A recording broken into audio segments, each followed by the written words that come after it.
Through the original sin of our first parents, Adam and Eve, all of creation became subject to sin.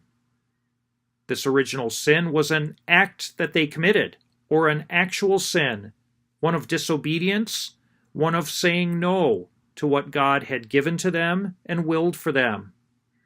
Though none of us commit this original sin, all of us live the effect of the original sin, fallen as we are in our nature. And accordingly, in our fallen nature, we tend towards committing sin. How is it that this original sin is passed on to us? And how does it differ from sins that we actually commit? Let's take a look.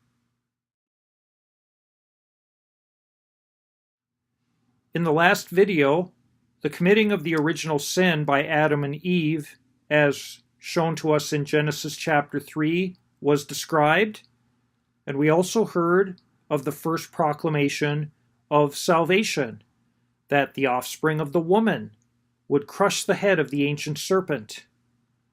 Now this good news has been fulfilled in Jesus Christ and his saving works. However, in our own lives, we remain subjected to sin, tending towards what is sinful. How does this happen? Especially since you and I did nothing wrong. And since Jesus has come, died, and been raised up, why is it that we sin at all?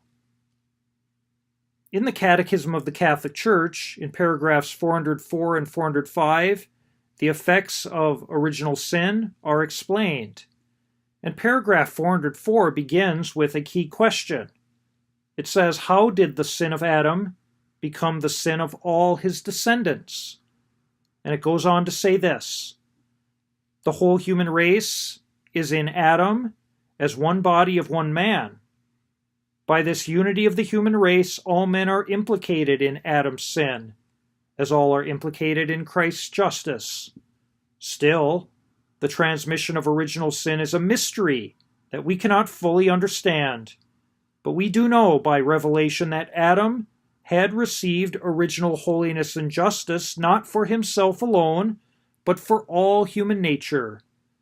By yielding to the tempter, Adam and Eve committed a personal sin, but this sin affected the human nature that they would then transmit in a fallen state.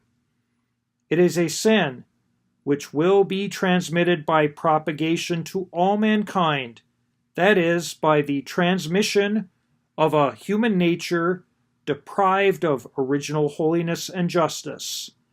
And so you see, no, we did not commit the original sin, but through our unity in Adam, we were meant for original justice and holiness, but through that original sin, we receive from Adam this reality of deprivation, as it goes on to say in the Catechism, the fallen state. And so what is the nature of this fallen state? It's not as though the original sin is a personal sin, but it's a lacking on our part of the gifts that God had given of original holiness and justice. And we need to be sure that we understand this was not a total corrupting or decimation of our human nature, but rather a wounding of our human nature, leading to such realities as ignorance, suffering, and the dominion of death, says the Catechism. And we have become inclined to sin, an inclination to evil that is described or defined by the Church as concupiscence, where we tend away from God and towards what is not of God. And it's in baptism, and here is where the proclamation of the good news begins for us, that through our baptism, we are forgiven of the original sin. It is washed off of our soul. And while we still have the concupiscence, this tending towards the evil that remains on our heart, the grace of God is truly restored in us through baptism and made capable of increasing, which is why, as we progress in our discipleship in Jesus Christ and partake of sacraments such as confirmation and the Holy Eucharist, or in more direct reference to sin, when we receive the sacrament of reconciliation, we are able to be forgiven and truly drawn closer to God and away from this dominion of sin and weakness and even death. And so it is that we want to recognize that, no, we did not do anything that caused the original sin. But yes, because of our common humanity with Adam, that just as the scriptures say, in Adam, by one transgression, all have sinned. But by the same token, by one righteous act of Jesus Christ, all have acquittal. And this is what St. Paul says in Romans chapter 5.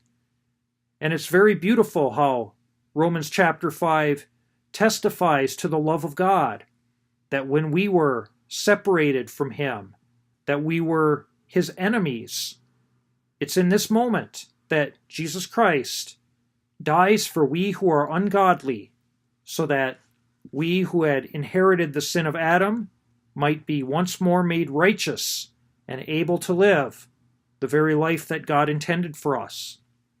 And so no, we do not commit original sin, though we do share in its effects, and it is Jesus Christ who is the remedy. Now, as for this other question, why do we commit any sin at all if Jesus has come? This is the reality again of the concupiscence, the fact that we tend towards what is sinful. And it's as plain to see as the fact that our hearts do have attraction to realities that are not of God. We see in things of the world, even good things, realities that we think will give us fulfillment or happiness or a simple pleasure in the moment. Or we might have a certain circumstance in life where we believe our human response is the best response, rather than following the way that the Lord our God has invited us to live. And this tending towards sin is very real in all of us, such that, yes, each and every one does fall from time to time. And even the saints, they, for their part, battled against sin in their lifetime, humbling themselves to receive the grace of God, such that God Himself would have the victory over sin in and through them. We, for our part, are no different. We are invited to take up the battle against sin, but we must acknowledge the truth of sin, that yes, there is actual sin, and that each one of us does falter from time to time. Accordingly, we will move from this segment describing original sin and comparing it with the actual sin to the degree that we have here into a more complete treatment of actual sin. Sins that you and I commit by our own choice, or for that matter, by our acting or our lack of acting, such as, let's say, if we are disobedient to one who has proper authority over us by not carrying out what has been asked of us, and how these actual sins have different levels. There are those that are serious or mortal sins, and those that are less serious or venial sins. We will look at those in the next installment. But for today, let us see that the Lord our God doesn't want us to live in sin. He desires to forgive us, and truly Jesus Christ has carried out that saving work by which we have access to His mercy and forgiveness. But we must continue to fight the battle. We must continue to open ourselves to this grace of God, recognizing that, yes, though we were conceived in sin, we have received a baptism that forgave us of the original sin, and we have the grace of God available to us constantly in this life to aid us in being freed from sin and able to live the true life for which we are intended, that of the life of heaven, which the Lord will call us to in His good time. But for now, might we continue to open ourselves to the grace of God, which includes acknowledging the truth of actual sin in our lives and being willing to bring it to the Lord that He might forgive us. And we will take up these actual sins, as I have said, in our next installment. May God bless you.